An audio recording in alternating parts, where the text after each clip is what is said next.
Hi, everyone, and welcome to the China EVs More podcast, where my co-host, Lei Xing, and I will go over the week's most important and interesting news coming out of the global EV, AV, and mobility sectors. What Lei and I discuss today is based on our opinions and should not be taken as investment advice. Well, for those that are new to the show, welcome. And to our loyal listeners and viewers, welcome back. We ask that you hit that subscribe and like button so you don't miss anything from us in the future. My name is Tu Li. I am the managing director at Sino Auto Insights, global management consultancy that helps organizations bring innovative and tech-focused products and services to the transportation and mobility sectors. I write a free weekly newsletter that we pull many of our discussion topics from. You can sign up for it at sinoautoinsights.substack.com, which, of course, I encourage you all to do. Lei, can you please introduce yourself? Good morning. This is your co-host, Lei Xing, former chief editor of China Auto Review, and this is episode 237. So it's been a crazy week. When we got off last week, the Saturday, the Xiaomi Ford rumor broke. And then just a few days ago, the Geely Ford news broke. And as of this moment, NIO is about, I'm looking at this countdown, less than 1,500 swaps from 100 million swaps. So how cool is it that when we're doing this, actually a milestone is happening in real time? And there's obviously other much more happening. I thought it was a pretty busy week since we last talked. So there's a variety of topics that we can touch upon. The Canadian updated EV subsidy scheme.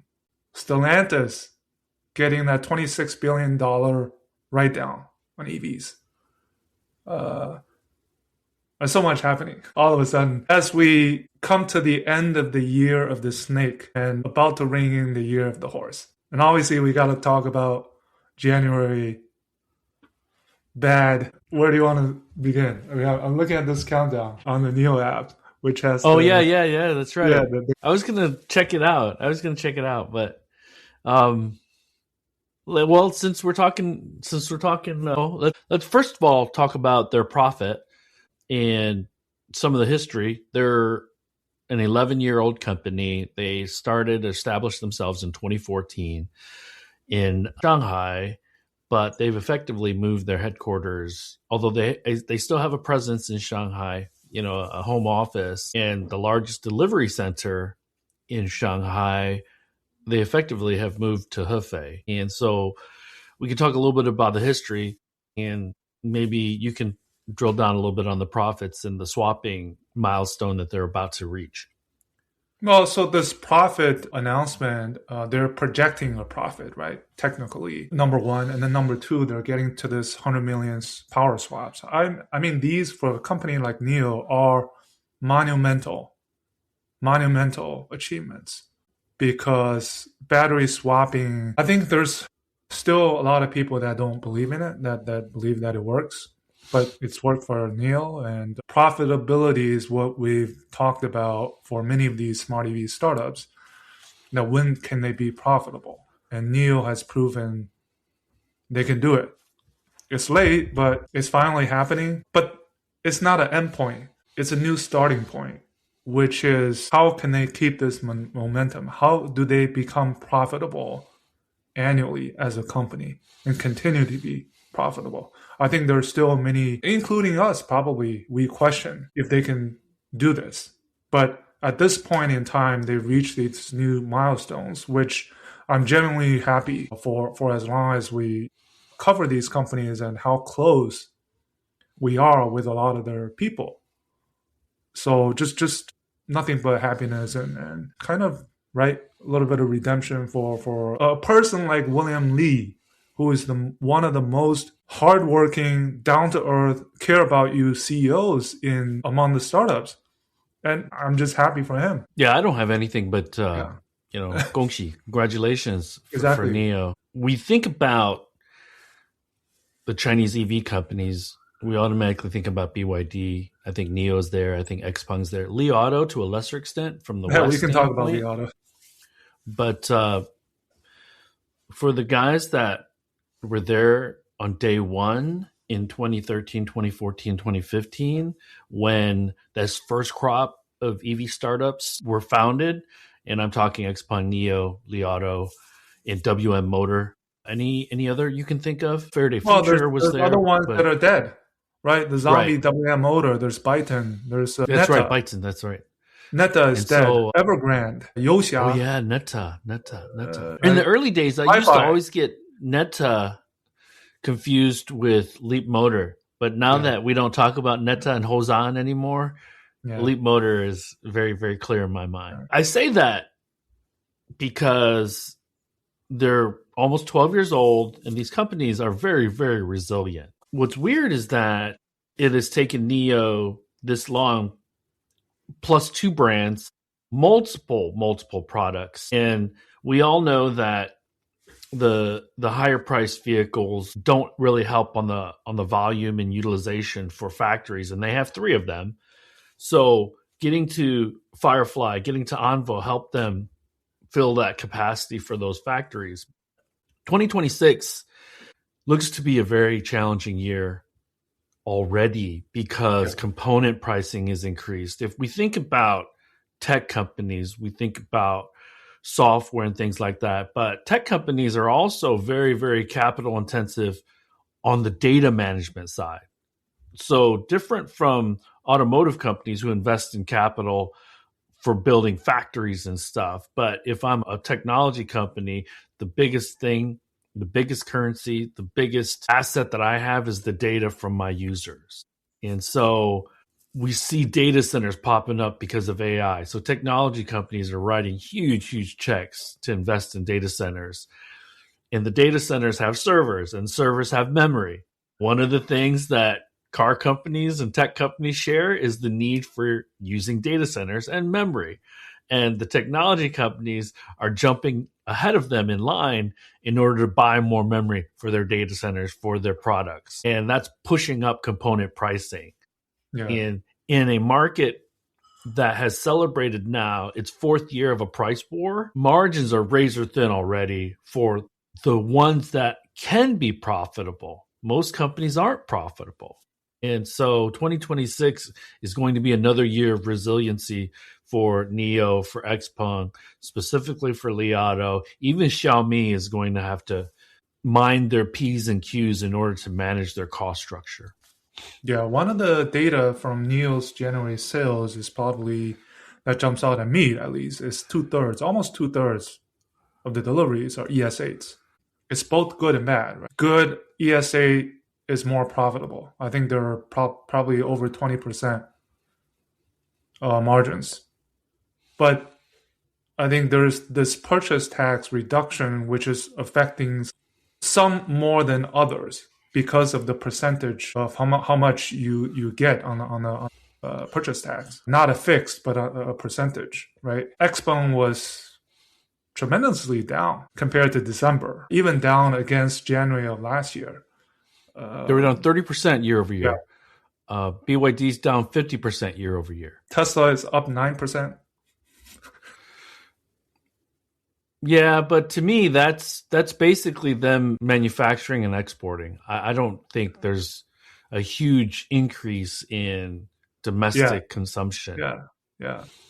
But I mean, going back to NIO a little bit, I think one of the other things that we don't talk as much about is what NIO did to change the industry. Not only the original ES8, but this user community is redefining the OEM to the customer relationships and how you bring the customers back into the feedback loop about what kind of products they come out, the design. Now, this is normal for all of these Chinese smart EV startups, even some of the foreign brands. How do you utilize your user base to both be the stance, right? Be the market your products and be kind of the voice, important voice. I think that's also a very important change that NIO brought, aside from the power swaps. So And the NIO houses. Yeah, NIO houses, right. So, I think that actually confused customers early on, that they tried to become this lifestyle brand instead of leaning into their product. Every time I've gone to the NIO day 3 times, every time they have a wall put up of all the clubs, their owner clubs in different regions of China, right? These type of things, you know. But again, right, I said it's a new starting point. There's much challenges ahead. No one's out of the woods. Even Li Bin himself, Well, let's right? move over to Li Auto, you know. Yeah. Congratulations to NIO again for likely generating a profit. Now, that's likely more on paper an accounting profit than anything else, but it's significant milestone for them. They're going to hit 100 million swaps. In my newsletter yesterday, I posted some pictures of myself in Hefei when they built the 500,000th vehicle. So among the two of us, we've contributed a few of the 100 million swaps.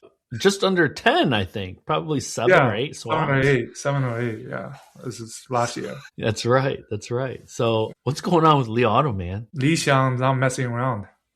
We dropped the all-new L9, and just when you think everything is at the peak, and then it seems like things are getting even more crazier, right? He sends out 2 Weibo posts about the L9. For folks that don't know Weibo, well, for those folks that don't know, Weibo is like Twitter or X. The Chinese very popular social media platform. And he dropped the price of this Li L9 Livis, the ultimate edition. That's what he calls it. $80,000. And then he posted about those cross-generational features, right?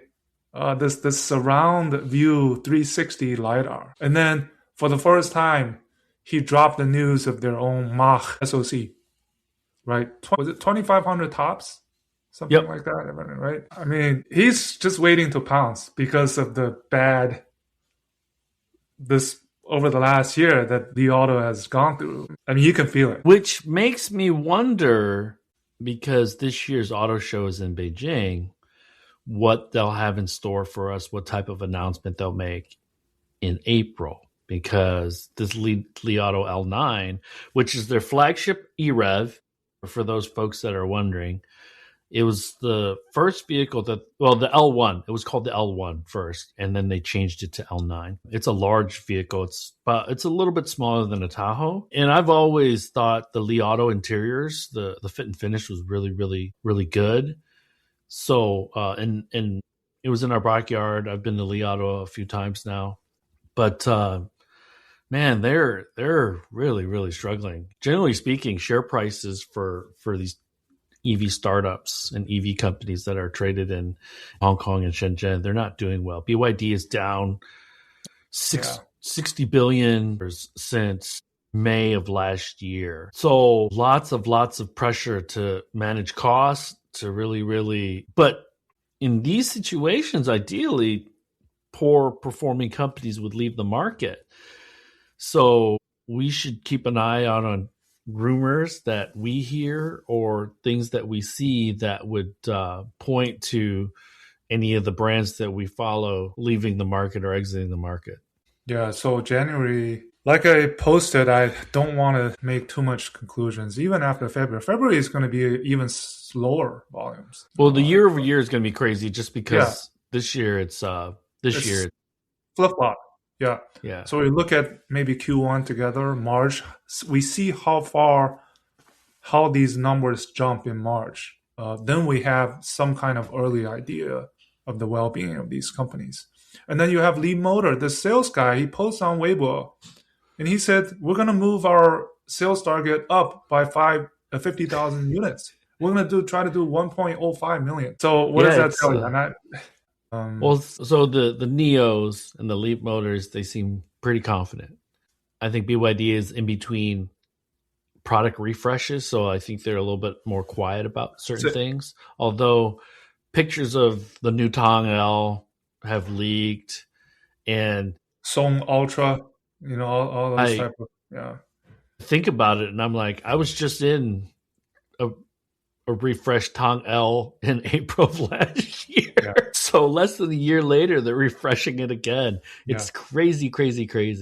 It's going to be about these large SUVs at the Beijing Auto Show, right? So XPeng teases the GX, I don't really like the way that the naming convention. I hope they could call it the G9, but right now it's called the GX, right? BYD, Which right? is, if you squint, it looks a lot like a Range Rover. Yeah, I call it the Greater Bay Area Range Rover Sport or something. It's not the Cullinan. It's not the Hangzhou Bay Cullinan, but it's the other one. And these vehicles, these 9 Series large vehicles, they're not meant for the European market. They're meant for China, and guess where else they're meant for? They're meant for North America. Yeah. So I'm going to call this right now. People are wondering about GM and Ford being these truck and SUV companies. They're going for that too. Okay, so that's not a safe haven for the U.S. automakers, the Dodge Ram, the F-150, the Sierra, Silverado. Look, the trucks, now the US3 have an advantage specifically on the truck side, but the SUV side, man, forget it. 9X, that thing would sell today in the United States. This GX from Xpeng, I'm sure it's very well appointed. So people love their Tahoes and stuff like that, but if and when it enters, and we can talk about, we can move to Canada in a second. Yeah. If and when it enters, that puts an immediate threat on the top end Mercedes, the X7. It puts immediate threats on the Q8. And then every Tahoe, every Escalade, every Navigator, it puts downward pricing pressure. So the US3 talk about profitable trucks and SUVs. Dude, look what's happening in China. The price war is getting exported to Europe. That's inevitable in the United States and in North America over the next few years. So if the US 2.5 can't create competitive vehicles across the board, small car, medium size, and then large vehicle, oh man, this does not portend well for them in the future. And the Canada's announcement yesterday is like, how would you describe that if we talk about USMCA, right? I mean, it's like a direct shot in the face, isn't it? So did you see what I tweeted? I said, not only will we kick the door down and we'll kick the door open for you, we will write checks for you to walk through it. That's what Carney said. Yeah. So I think I look at this combined with the Xiaomi and Ford and Geely and Ford. It just points to one thing. These 3 things happening: Canada, Xiaomi, Geely, Ford, Xiaomi, Ford. The West needs China's help. That's it, one way or another. Even though it was interesting, I think it was the first time that I saw Xiaomi's official Twitter handle denying. That's like the first time how serious this stuff is, because usually the PR is not that, transparent, at least on the Twitter platform. But I guess, and even the Ford spokesman, right, he tweeted, these things are not out of the blue, right? So I think a lot of things, everything's on the table. I mean, you can deny it, but find what works. Well, I wrote in the newsletter that it's their duty. It's management's duty, fiduciary duty to have conversations. Whether they turn into partnerships, whether they turn into acquisitions or investments, that's a completely different conversation. Yeah. But it's their duty, because one of the things that I pointed out in this week's newsletter was that, and I think I mentioned it last week, Lei, maybe, that there were less than 100,000 vehicles sold retail by the Ford Chang'an joint venture last year. Less than 100,000. In 2016, Chang'an Ford was less than. In 2016, it was almost 1 million units. 1 million, yep. So Ford could really, really get themselves back into being a global automaker in China and Europe through a partnership with Geely or a partnership with someone else. And why wouldn't Jim Farley think about it? Again, whether something actually happens, it has to be his duty, or his lieutenants have these conversations. I don't think BYD would be a good partner for Ford, because Ford couldn't handle Chang'an. Like Ford hasn't worked with BYD before. Right. So the West has no idea how. So think of us being in the US and having all these conferences, automotive news and all these things, right? there are twice as many of these conferences in China. So Ford people, BYD people, they go to the same conferences. So they see each other all the time. It's not like they never talk, they never see each other. Right now, it's a buy sell. BYD sells them batteries.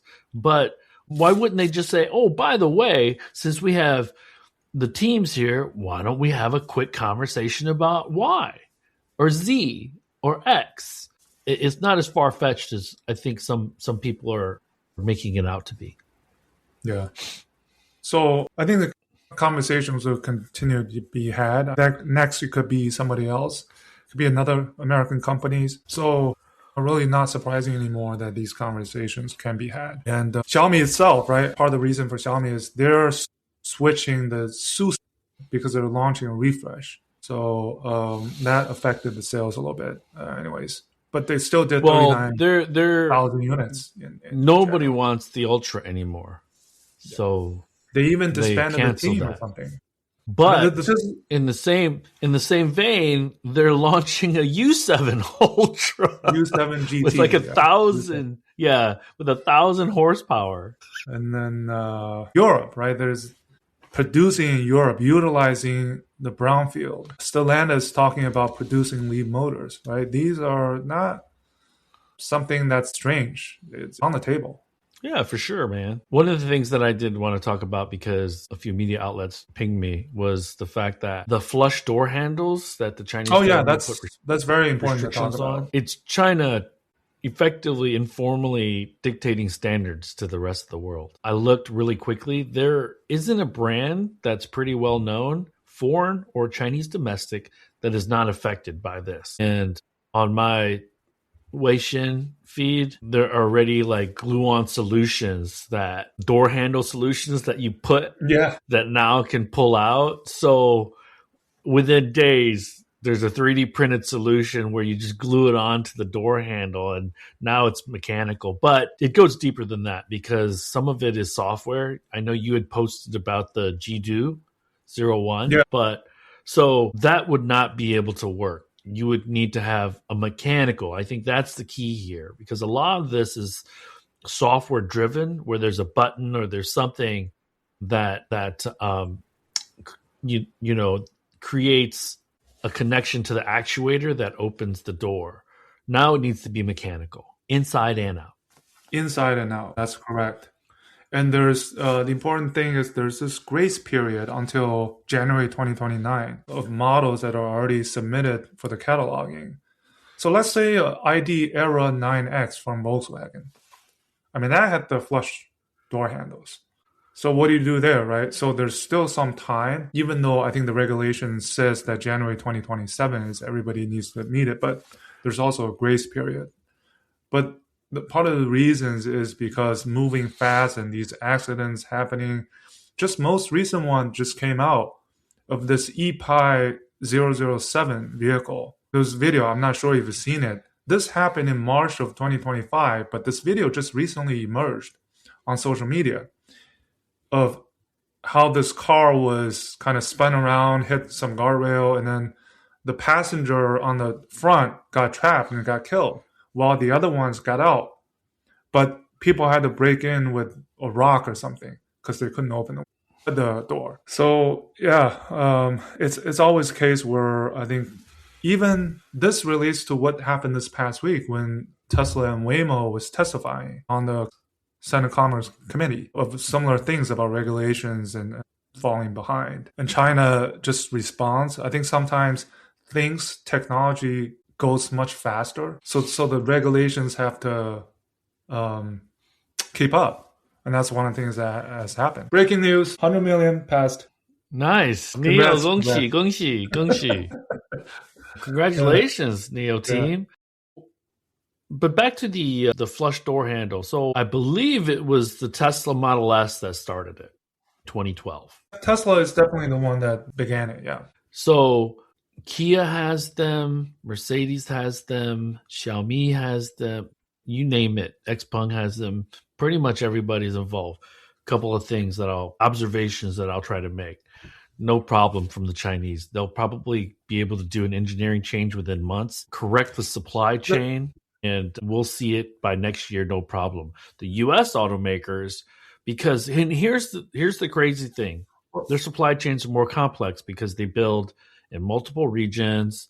And now the decision is, do I do this engineering change for the door handle for all regions, or do I just do it for China? So these are real considerations, because we had mentioned earlier that this is a mechanical change. The guts of the door needs to be updated somehow, some way.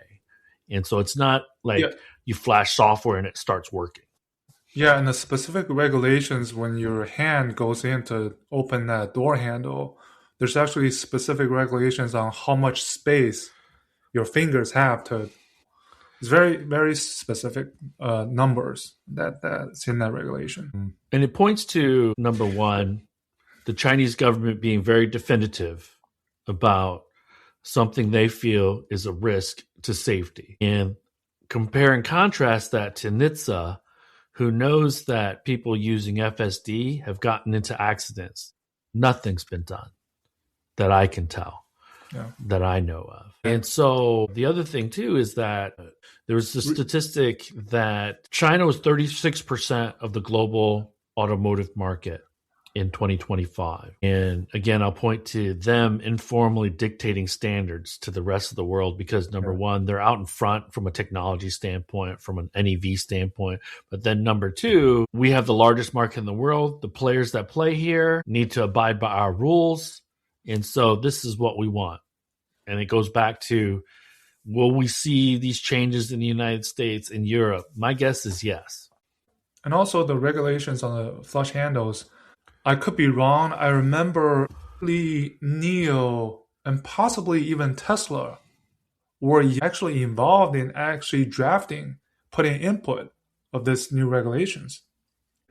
And then the other part about safety is this more recently, the requirement on the R&D process. I think we talk about China speed, but China speed could be both good and a bad thing. And the door handles is one of those things. That's double-edged sword, which requires the R&D lead time to be a specific amount of time. And they don't want you to put out a product, but those are some of the peculiarities that are starting to happen to kind of put some kind of control of you want China speed, but you want the right China speed. You don't want to go too fast. I don't know. There's to the competitors, I don't know if there's such a thing. So that's the thing. There's. Yeah. But the crazy thing is, if you think about China speed, it's affected everyone. It's affected NIO. It's affected XPeng. It's affected BYD. It's affected Geely. So it's a very fast innovation cycle. But I think you and I agree that it should settle in, because it's unsustainable, especially as more of the Chinese brands go abroad. Because I think US and European consumers would just get whiplash if every 6 months there were new features. There would be backlash from consumers because I just bought this thing 6 months ago. Now you're changing features on me. That's how the China market is very, very, very different. Anything else, of that, did you see the testifying Waymo and Tesla, something that was revealed that got mocked was using Philippines, these operators, remote operators in the Philippines for Waymos. I don't know what to make of it, but I think using teleoperators at this point in time is still pretty normal for the robotaxis. I think everyone uses them. Yeah, even Baidu. To a degree. So that's why it goes back to the CES when I was at the Professor Shashua's speech, and he talked about eventually on the L4 robotaxi side, removing completely the teleoperators. We're still not there yet, but that's an end goal, to really call it truly driverless. But at this point, no, not yet. I don't know if that'll ever be the case where there will never be one teleoperator. I don't know if that could ever happen, because there could be a mechanical failure. There could be a number of things that would, outside of the safety aspect of it. Yeah. Where a teleoperator would be needed. Now, and this is where I don't have a clear understanding, and I don't know if you do, but what's the ratio currently Now the ratio of vehicles to It's, teleoperators, that'll shrink yeah, it's been coming ideally. down. Yeah, it's been coming So down. Let's say it could be 1 to 20, where the goal is you want to go to one person can deal with 100, something like right. that. You know. Yeah. And obviously Waymo is saving costs where it can since they have their operators in the Philippines.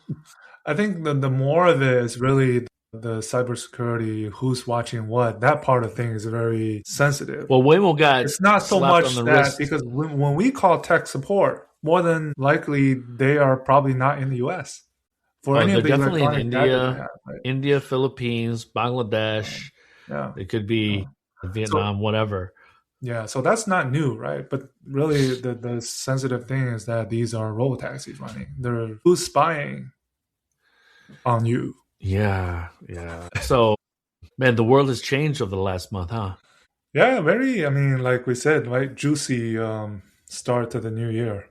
This first whole month, right? Of these Yeah, controversies and it's rumors, and breaking. I think a lot of the countries breaking with Trump, and Trump himself saying we have a great relationship with China and Xi. oh yeah. There's Uh, this week. It's hard to tell sometimes. Of we're gonna make a trade deal with China, but you cannot. Carney doesn't The, care. yeah, the Carney, the document that he posted, I think two things stood out to me. One is that the subsidies are only for EVs with countries we have free trade agreement with, which Canada does not have with China, right? At this point, not yet, even though there's the EV thing. And then the other one was the recently announced China EV thing is the eventual goal is set up joint ventures. We talked about this. And if they're made in Canada, there's no price cap of the 50,000 Canadian dollar price cap. It can be as much as it can. You still get the 5,000, right? 5,000 Yeah. Canadian dollar subsidies, right? All this is pointing to please produce locally, invest in us, then you get the benefits. Well, and then you look at Cherry is buying. I want to say an African factory, Nissan. and so there are. You had mentioned this earlier. Brownfield sites or factories in Europe and the rest of the world that are underutilized and have historically been underutilized. The factory, the Ford Geely potential partnership is in Spain. So Spain has become the de facto ground zero for EV production recently Cherry's there. in Europe. Cherry Yeah, produces the so JQ. Volkswagen Group said that they're going to be producing all four of their inexpensive EVs, and I Urban think EVs. was it Goshen or CATL that's opening a battery Go. factory there? Yeah. So, anyways, really that's all I had, man. So Jean Francois asks, and we talked about this earlier, Lei, what do you think of the recent news of profitability for NIO Q4 earnings? Yeah, we talked about it kind of. I think the management, they probably internally expected this to happen, given the product mix, given their efforts over recent months and quarters to reduce cost, to get the right products out. Right? They talk about through this years of building this And resiliency and learning. persistence. And even Li Xiang, he said, right, what we're launching today, the new L9, is built on 10 years of what we have been doing. So I think it's not that surprising that they're they can announce this at this point. But the question is, if I'm being a more critical, we always talk about the consistency. Can you remain profitable every quarter from here on? That's the next milestone. So this Yeah, is an enormous milestone, right. being profitable for a quarter. Now can they stack multiple quarters together? And So that annual. tell me that management is able to understand their business a lot. So far, right? BYD we know is profitable. Li Auto we know is profitable. Although last quarter they swung to a loss, Q3, and then Leap Motor is profitable. That's it. We can count Geely in, but I mean, it's more of a conglomerate. All the other Xpeng, we haven't heard about Xpeng because they were projecting profitable quarter in Q4. They haven't announced anything yet. And I'm seeing the street is, okay, NIO is up almost 10% today at this point. So good for them. But yeah, so there's a lot of work left to do. This is going to be a tough year for all the EV companies. And we've seen the US3, what is it, close to $40 billion of write-downs between Stellantis, GM, and Ford now. So that's an enormous number. That's a gigantic number. Yeah. But everyone, unless you have anything else, Lei? No, I think we covered a lot today in this amount of time, which is quite good. Quick one. Oh, hold on. We do have a comment here. Oh, okay. Hey, guys. Any news on the NIO CATL collab on the BAS standards and networks? Well, we certainly should hear some more updates this year because that was announced March 2025, I believe, of Firefly, possibly utilizing. But at this point, you pick your battle, right? I think William has always been on the record saying that part of the with several Chinese automakers, the power swap friend circle, right? It's going to take longer, whereas their focus is right getting as much ESA out as possible and getting to break even, and then those other things will be kind of in the back burner a little bit. So, but I'm certain there's will be some announcements this year. What looms large? Yeah, for the Chinese domestic automakers and suppliers is now the Beijing Auto Show. What they're going to be announcing, because we'll have by that time. Go ahead. Well, we have the CATL sodium-ion battery for the Chang'an vehicle that was announced, right?